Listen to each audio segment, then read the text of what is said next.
கிறிஸ்துவில் அன்பானவர்களே, ஆண்டவரும் இரட்சகருமான இயேசு கிறிஸ்துவின் விலையேறப்பெற்ற நாமத்திலே நான் உங்களை வாழ்த்துகிறேன். கர்த்தர் உங்களை ஆசீர்வதிப்பார்.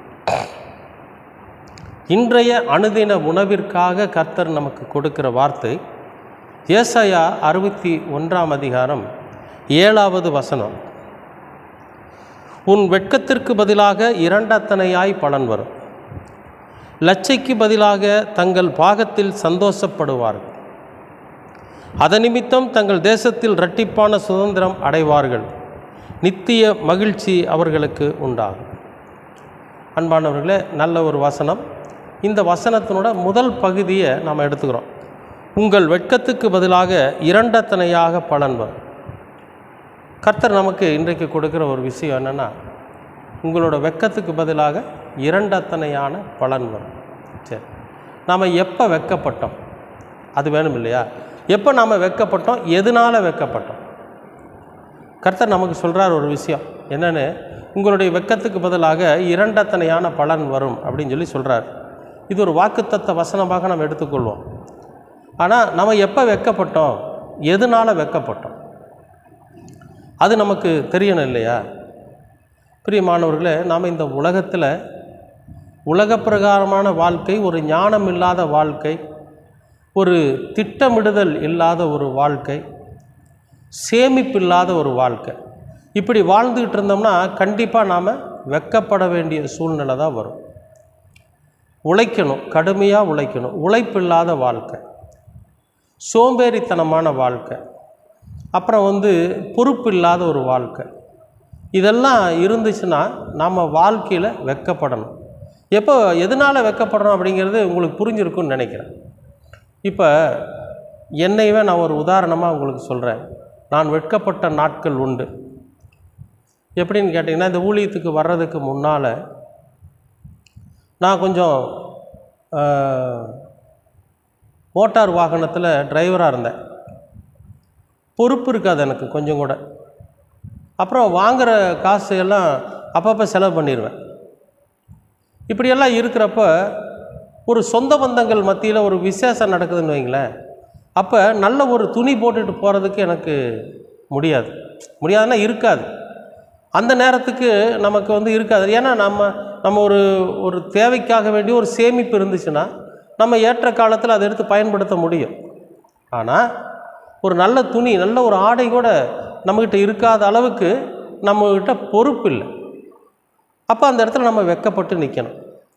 அப்புறம் ஒரு பொதுவான காரியத்துக்கு ஒரு 4-5 பேர் சேர்ந்து நம்ம செய்யலாம் அப்படின்னு செஞ்சு ஆளுக்கு ஒரு தொகையை போட்டு செய்கிறப்ப நம்ம அதிலேருந்து விலகி நிற்க வேண்டியது வரும். ஏன்னா நம்மகிட்ட பணம் இல்லை. அப்புறம் அப்படி தான் வெட்கம், அவமானம் எல்லார் மத்தியிலும், சொந்த பந்தங்கள் மத்தியில், சகோதரிகள் மத்தியில், சகோதரன் மத்தியில், எல்லாரும் ரொம்ப நெருங்கின உறவினர்கள் மத்தியில் அவமானம், வெட்கம். ஏன்னா எல்லோரும் என்ன சொல்லுவாங்கன்னு கேட்டிங்கன்னா, அவன் கல்யாணத்துக்கு நீ பத்திரிக்கை வச்சதுனால அவன் முய் வைக்க போகிறானா, இல்லை அவனுக்கு ஏன் பத்திரிக்கை வைக்கிற அப்படின்னு சொல்கிற அளவுக்கு ஒரு அவமானம். இப்படிப்பட்ட அவமானம் என்னுடைய வாழ்க்கையில் நடந்துச்சு. ஒருவேளை உங்களுடைய வாழ்க்கையிலும் நடந்திருக்கலாம். எனக்கு நடந்துச்சு. அப்போ கொஞ்ச நாள் நான் யோசனை பண்ணிக்கிட்டே இருந்தேன். கிட்டத்தட்ட நான் 1997 அப்படிங்கிறப்ப நான் இந்த வேதத்தை வாசித்து ஊழியங்களுக்கு வரணும் அப்படின்னு ஒரு முடிவு பண்ணி என்னை நானே அறிந்து கொண்டு, அதாவது நான் பைபிள் படிக்க ஆரம்பித்த காலத்தில் பைபிள் படிக்க என்ன நடந்துச்சுன்னா, நான் யாருன்னு முதல் புரிஞ்சுக்கிட்டேன்.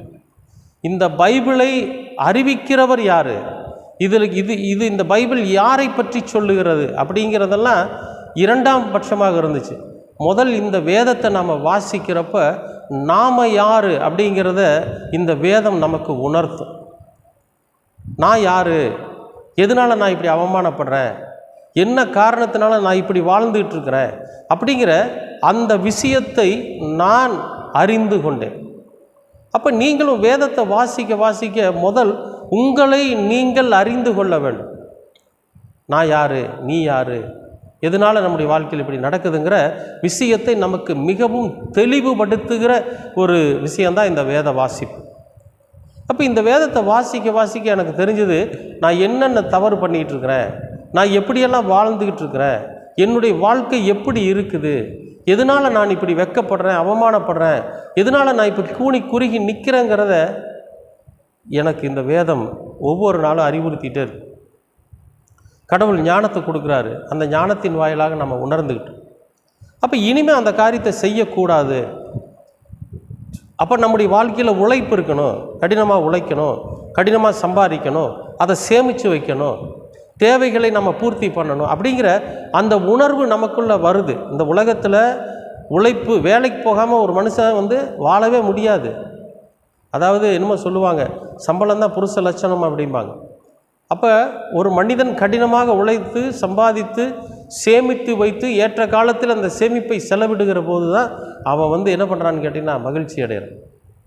இப்போது அப்படி ஒரு நிலைமைக்கு நான் என்னை மாற்றிக்கிட்டு நான் என்ன பண்ணுறேன்னு கேட்டிங்கன்னா, கடவுள் எனக்கு உணர்த்தின அந்த பொறுப்புள்ள ஒரு வாழ்க்கை, சிக்கனமான ஒரு வாழ்க்கை, கடினமான ஒரு உழைப்பு, இதையெல்லாம் என் வாழ்க்கையில் கொண்டு வந்ததுக்கு பிறகு இப்போ எனக்கு என்ன வருதுன்னு கேட்டிங்கன்னா, இரட்டிப்பான பலன் வருது. இரட்டிப்பான பலன்னா என்ன?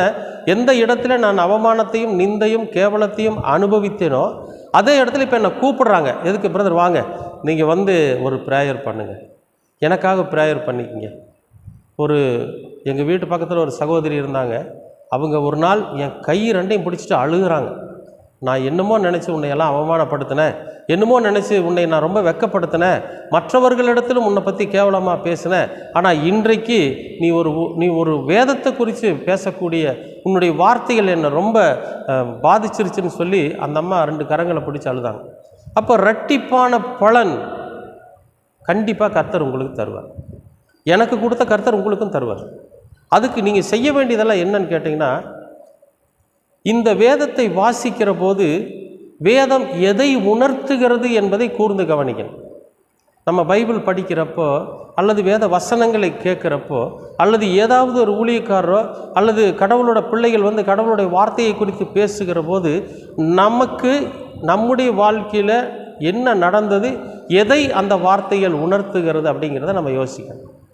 அப்போ யோசிக்கிறப்ப தான் என்ன தெரியும்னு கேட்டிங்கன்னா, இதனால தான் நம்ம வெட்கப்பட்டிருக்கிறோம் அப்படிங்கிற அந்த ஒரு உணர்வு நமக்குள்ளே வரும்.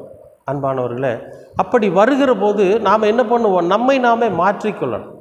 அந்த விஷயத்திலிருந்து சரி இனிமேல் இது மாதிரி செய்யக்கூடாது, இந்த மாதிரியான சேமிப்பு நம்ம வாழ்க்கையில் இருக்கணும், 4 பேர் மத்தியில் நாமும் ஒரு நல்ல ஆடை அணிஞ்சு ஒரு நல்ல விதமாக ஒரு கடுமையாக உழைச்சி கடுமையாக சம்பாதிச்சு 4 பேர் மத்தியில் நாமும் ஒரு மதிக்கத்தக்க வாழ்க்கை வாழணும் அப்படிங்கிற அந்த உணர்வு நமக்குள்ளே வரும். இந்த உணர்வு நம்ம சம்பாதிக்க ஆரம்பித்து நம்முடைய தோற்றம் மாறினதற்கு பிறகு 2 அத்தனையான பலன். யாரெல்லாம் வெட்கப்படுத்தினாங்களோ அவங்கெல்லாம் நம்மளை மதிக்க ஆரம்பிப்பாங்க. யாரெல்லாம் நம்மளை வெளியே போய் சொன்னாங்களோ அவங்கெல்லாம் நம்மளை உள்ளே கூப்பிட ஆரம்பிப்பாங்க. அன்பானவர்களே, அதைத்தான் இந்த வசனம் சொல்லுது. என்னென்னு, உன் வெட்கத்திற்கு பதிலாக 2 அத்தனையான பலன். அப்போ நம்ம வெட்கப்பட்ட காலமெல்லாம் போதும், வெட்கப்பட்ட நாட்கள் எல்லாம் போதும்.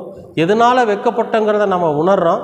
உணர்ந்ததற்கு பிறகு நம்ம எது நம்மை வெட்கப்படுத்தினதோ அதை நம்மகிட்டேருந்து களைஞ்சு போட்டுட்டு ஒரு புதிய பலன், அதாவது 2 அத்தனையான பலன் நாம் அனுபவிக்கத்தக்கதாக நாம் நம்மை மாற்றிக்கொள்ளணும். அதுதான் வசனம் சொல்லுது. அன்பானவர்களே, நீங்கள் உங்களுடைய வாழ்க்கையில் வெட்கப்பட்டது உண்டா, அவமானப்பட்டது உண்டதா, கேவலப்பட்டது உண்டா?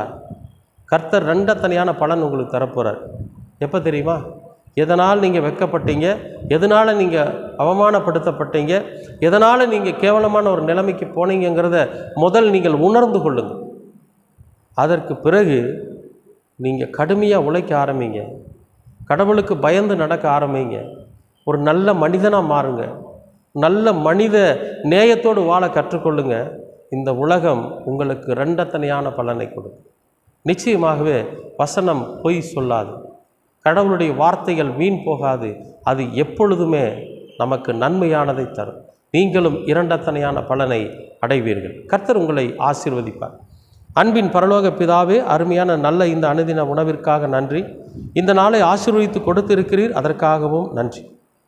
2 அத்தனையான பலன், நாங்கள் பட்ட வெட்கத்திற்கும் நாங்கள் பட்ட அவமானத்திற்கும் நாங்கள் பட்ட கேவலத்திற்கும் பதிலாக நீர் 2 அத்தனையான பலனை நீர் எங்களுக்கு தரப்போகிறீர். அதற்காக உமக்கு நன்றி ஆண்டவரே. இரண்டத்தனையான நன்மையை நீர் தரப்போகிறீர் ஆண்டவர். அதற்காக நன்றி. நாங்கள் எங்களை எந்த காரியம் அவமானப்படுத்தினதோ, எந்த செயல் எங்களை வெட்கப்படுத்தினதோ, எது எங்களை தூஷணமாக பேச வைத்ததோ அவைகளையெல்லாம் நாங்கள் விட்டு விலகி கடவுளுட பிள்ளைகளாக, உண்மையுள்ள மனிதர்களாக, மனித நேயம் உள்ளவர்களாக நாங்கள் இந்த உலகத்தில் வாழ்ந்து இரண்டத்தனையான பலனை அடைந்து கொள்ள நீர் எங்களுக்கு கிருபை பாராட்டு. உம்முடைய வசனங்கள் எப்பொழுதும் எங்களை வழிநடத்தட்டும். இரட்சகராம் இயேசு கிறிஸ்துவின் வழியாய் கேட்கிறோம் நல்ல பிதாவே. ஆமேன், ஆமேன், ஆமேன்.